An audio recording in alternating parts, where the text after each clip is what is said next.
stop those companies is to stop buying it. It's just not going to happen, right? So we tend to we look at different things, different perspectives. Like for us, that $1,000 pizza. Anybody in here think that looked good to them? No. Yeah, it's not really. And it'll be one of those things where if I was with someone who was super wealthy and they bought it, I might try it to see what it tastes like. But I'm not sure. But again, think about the variations of things we have based off of what we can afford, right? If you guys wanted a steak, you could always just go to Applebee's, TGI Fridays. Might not be the best steak in the world, but it'll be okay. Like you'll get the meats, the ends justify the meats in that one. But if you want a little bit better steak, you might want to go to Texas Roadhouse or like a steak place. It's just about steaks. But if you want a really good cut of meat, you might want to go to Morton's or Hyde Park or one of those really nice places. But at every level, someone's going to be offering those things to us, right? Regardless of our income. Someone's going to. I was watching years ago, there was a TV show my parents and I watched on Sundays. It's called The Lifestyles of the Rich and Famous. And this guy would just travel the world and he interviewed people. And one of the boats he went on, all of the toilets were made of gold. And I thought, how idiotic. But at some point, someone said, I want, and it was one of the princes of like Saudi Arabia or something like that, who has like money out the wazoo and could do whatever they want to. And probably said, you know what, I want to beat everyone else in my family and get myself gold toilets. And someone had to have said, okay, I'll make it for you. And it's going to cost you this much. And they're like, fine, sounds good. Unbelievable. And then some of the planes that are out there now, it's just absolutely crazy. Now, real quick, just so we have this is our supply curve. You'll see it's a direct relationship. It's a positive relationship between the prices and the quantity supplied. All right, so again, as owners of the pizza shop, if I'm selling these pizzas and I can sell them by the slice, I would love to sell at $6 per slice. If you guys remember the guy that owned the 99-cent place, he mentioned it costs him about 62 cents per slice to have it made, and the rest is profit other than taxes. So we're looking at probably about 30 cents, if we just round the numbers, 30 cents of profit. So if I could sell it at $6 per slice, that's $5.30 in profit. That's much, much better. I would love that. But can I ignore my customers? What happens if I ignore my customers? Yeah, I'm sorry, I'm going to lose them, right? So I have to play around, right? I have to negotiate with them with my prices. So what I did, just so you guys see it, generic, very, very generic demand curve. So if we're looking at what people would be willing to spend, well, at $6 a slice, you're only going to find about 50 people that would be willing to buy from this number right here. Almost all of them, however, would love to buy that $1 slice. Like a ton of people over here. So you end up looking for something called equilibrium, where we kind of find that middle ground. And this is where we come back to how price is determined. It's the interaction of supply and demand. Where might you have to pay $6 for a slice of pizza? What's that? Courthouse Pizza. Courthouse, yeah, those bigger pieces, New York style. What was the place you said? How much do you think that guy makes a year? The whole pizza, or just a slice? Oh, I thought you were talking about like a little slice, not that. Yeah. Because I'm thinking if I'm at like Progressive Field, or I'm at the Browns game and I want to get a slice of pizza. Has anybody ever gone to Disney World or Disneyland? I mean, how expensive is food? It's if you ever get a chance to, like when I was at Disney, eating, because you stay at some of the resorts and you eat at the resort, or like if you're at the All-Star Sports and you go to the eatery that they have for you, and you get those mini or Mickey waffles and all those little things. It's like $12, $13 for this little kid's portion, which is probably bad, but it's, I mean, regards to the amount of money, it's crazy. Like, but again, what's that? How much do you think that makes for the 99-cent? Oh, I don't know. He's absolutely. He has 8 stores, so he's got to be making a decent amount of money. And he even mentioned too. Remember we were talking about the quality versus quantity. Right? He's all about quantity. It's probably not the best pizza in the world. That's 99 cents. You get tons of traffic. Yep. And if I'm walking through New York and there's a slice of pizza for 99 cents, It's easy to grab and go. And they're in the New York style slices too, like the big, huge. All right. So I want to talk a little bit about this concept because it really impacts the rest of supply. We had talked about this in demand, but it was near the end. But for this one, kind of switch gears a little bit. Elasticity of supply. So as an owner of a company, there are things that are going to affect how quickly you can respond to customers or clients, or how slowly you can. Right? So if we're looking at this, one of the biggest things that will affect you is this concept of time. Right? Because and you guys have probably witnessed or experienced these things working wherever you have. Has anybody ever dealt with a customer that's just upset and you have to somehow calm them down? It's really annoying sometimes. Right? Or provided, let's say, come in and my sandwich isn't cooked, or I'm so sorry, here's another sandwich, I'll take that. On a real quick tangent, years ago, when I was younger than you guys, I was working at McDonald's in Rexville, and it was Lent, and so we were cooking fish. It was a Friday. I remember this clear as day. We had a guy that was living at like a shelter, and he was coming in, he was bussed in to find that was the job he could do. And we had him most of the time cleaning the store, and he just did a menial job, but we needed someone to help us with the fish.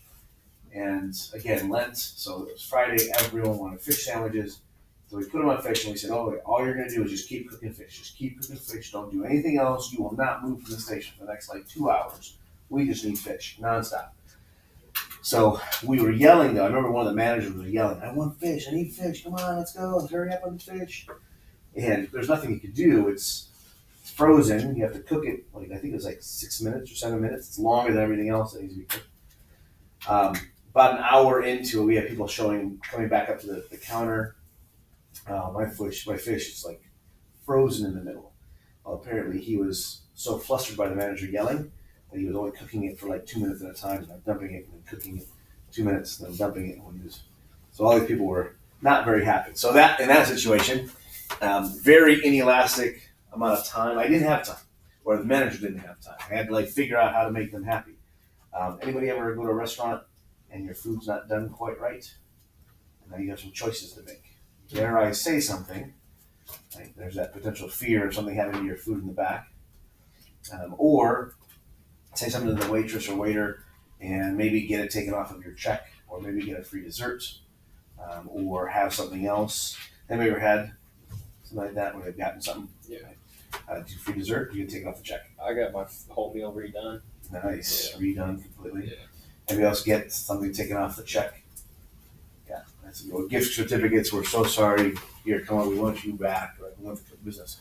That's inelastic. Elastic, I got plenty of time.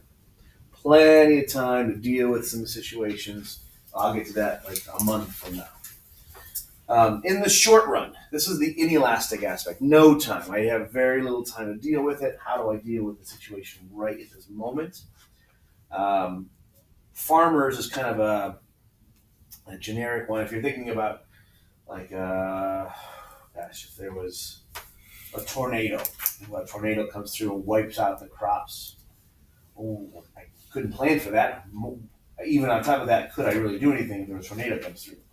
No, tornado's going to come through. It's going to do what it's going to do. It's very, very inelastic. I have nothing to do. I have no time. It's here. So for a farmer type situation. Has anybody ever done any research into when the best time to buy flights is? It's kind of an awkward one. Does anybody know what day is the best day to get flights? To get flights. To buy a flight. Close. It's Tuesday evening into Wednesday morning. I did a little research a couple years back because I was talking about this to my class. I thought I should, because I had heard about it. But then they said Tuesday evenings, 10 o'clock to about 2 in the morning on Wednesday morning. Not sure exactly the whole reason. Even the article said it's kind of an elusive thing. It could just be our spending trends. They said the closer you get to the weekends, the more relaxed people get, so the higher prices they would be willing to take. So Tuesday and Wednesday is kind of like that teetering moment. The other one was, I believe it was a month to 2 months out from the actual flight. Because if you buy it, let's say your family's going next year to wherever, you buy the flight then, that's almost the highest price it is. Because they have this flight, they have no idea what the demand is going to be for this flight, so let's go to put it out there. Here's this high price, and as you get closer and no one's buying it, they're going to bring the price down and down and down. And about the 2 month mark, on a Tuesday or Wednesday evening, this is at the lowest point. And then as you get closer to the flight, what happens to that price? It goes up and up and up. Because now they know you guys, if you're coming to me, must be desperate. You must need to get it. My dad had said the same thing. He had a flight, he had to go to Hong Kong for a business situation. I don't know what it was, but it was an emergency. And he had to be out there like 3 days from now. So he had to go the very next day and get a flight. And it was, or he had to buy the flight, so he was ready. It was like $4,000, $5,000 flight. Well, luckily for him, it was a business expense, so he was able to write it off taxes and all that stuff. But he had to have it. So they know this, right? It's kind of an inelastic demand. They know you need it. So how can we play this? The day of the flight, though, is the second best day to buy tickets. Why do you think it's the second best day?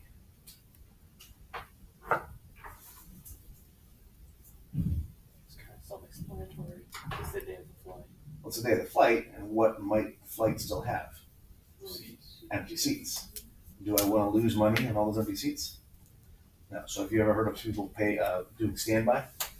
Like I'll buy the flight, or I'll get the ticket and I'll hang out, and if one opens up, I get to go on. I had a friend that did that, and it's risky, but it's possible.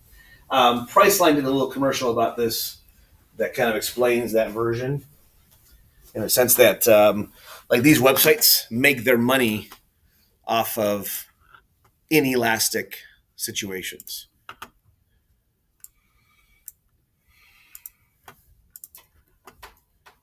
A guy named his own price. Right, so the idea there is, I'm just going to leave it empty. Why would I do that? I want to at least make something rather than nothing. So let me go ahead and make a deal, and I'll get you guys on that. So I had a friend of mine who told me a story. I don't know what it was, but he said he was down in Florida. He was definitely younger, and he said he had gone out with some clients, and he's a videographer. And so he was out all night partying with them, and the next morning he had to go to another meeting. And so on the way there, he didn't have time to go back to his hotel. He was passing like a Holiday Inn Express. And so he went in and he talked to the lady at the counter. He said, listen, I just need to shower, go to the bathroom, and just relax for about 30 minutes. I'll pay you $30. Because it was early in the morning, so the maid service had not gone through yet. They hadn't even shown up. He said, I'll have everything basically cleaned up. It'll be a small little mess.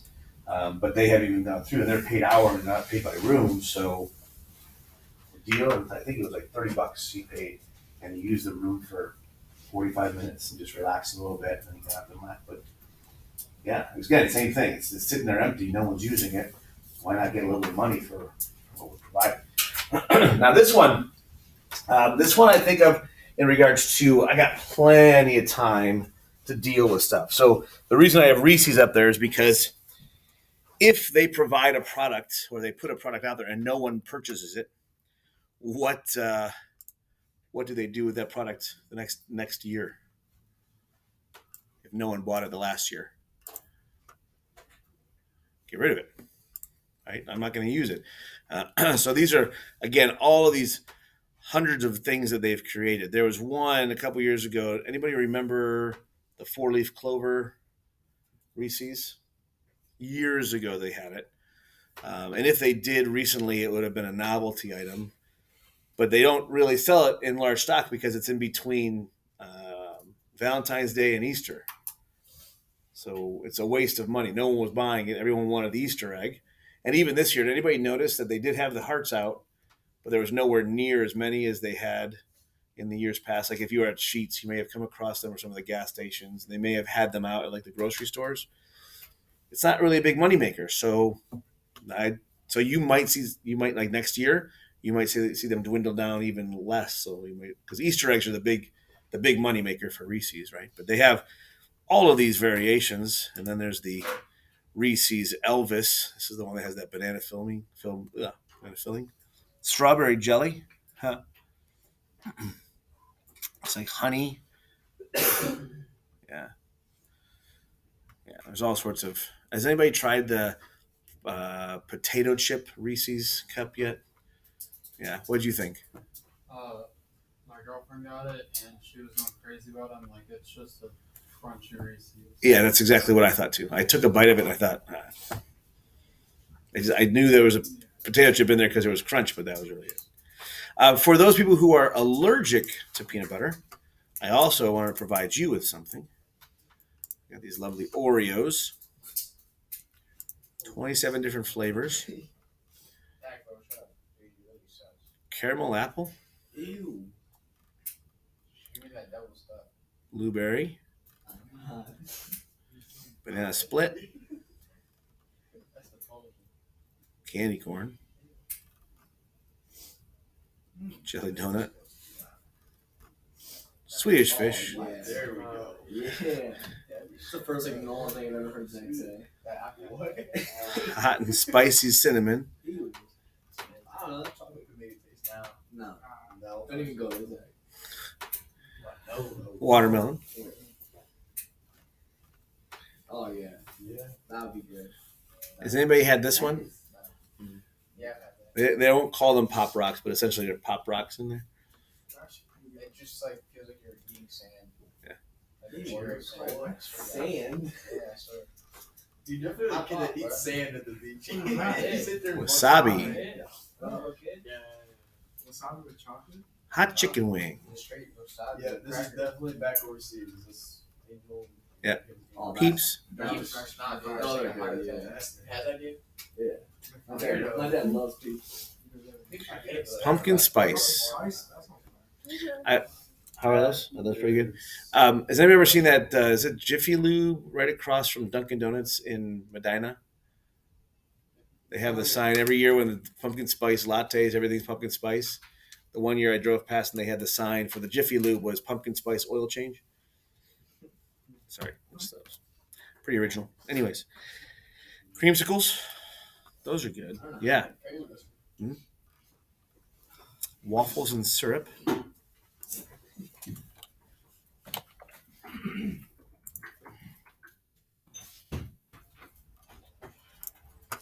Let's see, we got PB&J. I wouldn't mind trying that. I'm curious about that one.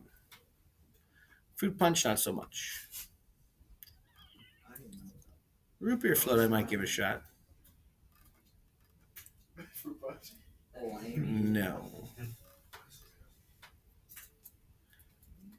Maybe. Apple pie. Oh yeah.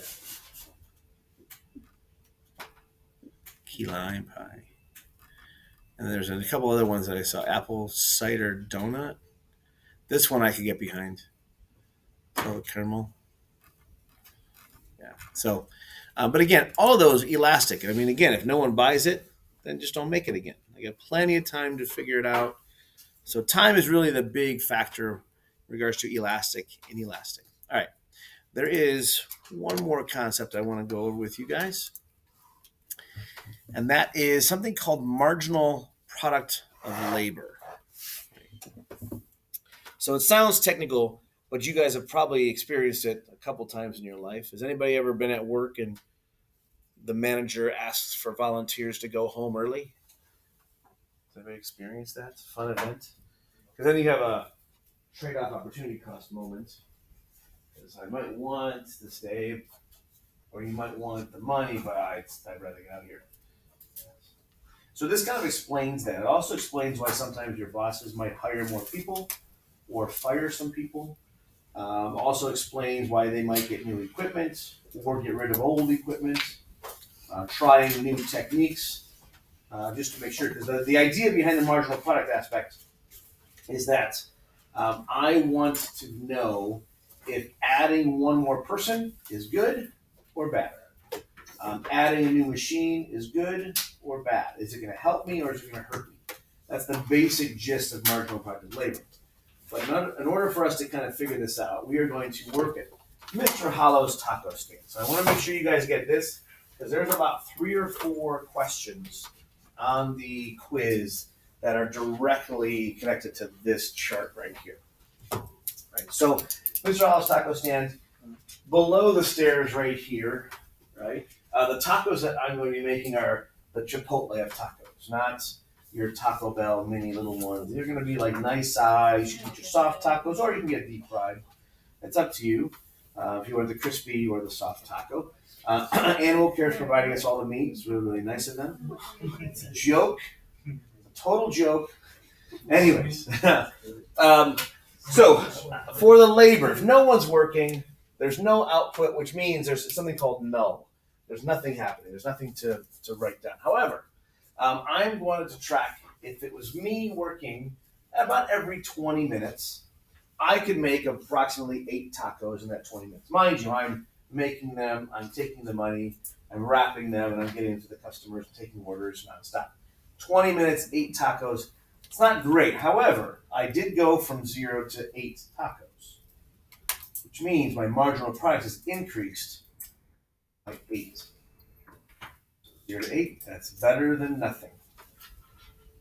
But I know I can do better because there's so much stuff to do and one person's not enough. So I hire myself a second person.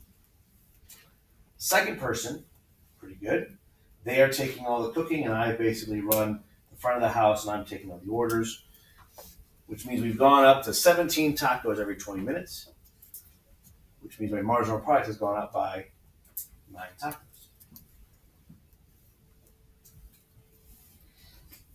But again, I think I can do better. So I hire myself a third person.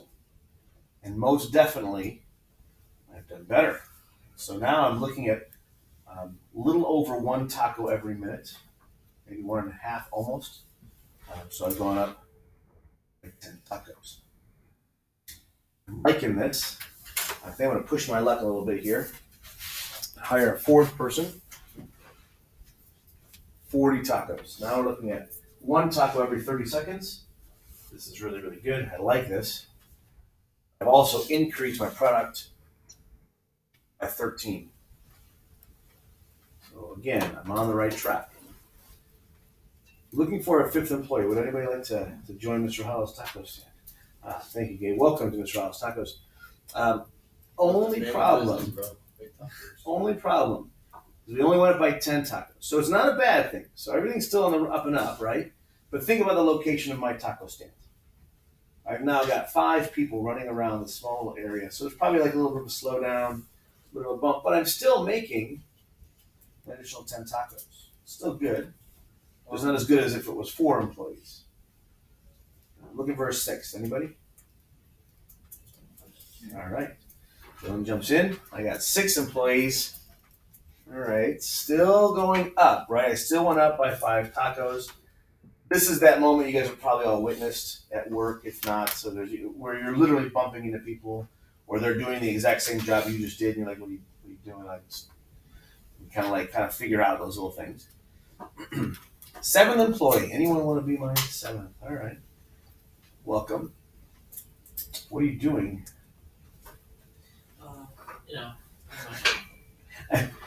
I've now dropped 5 tacos. Now, literally, it could be just that.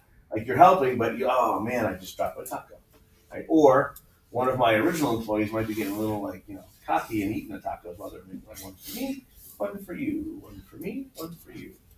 And then one of you guys recommended the 8th employee, so I thought it'd be nice to hire him or her.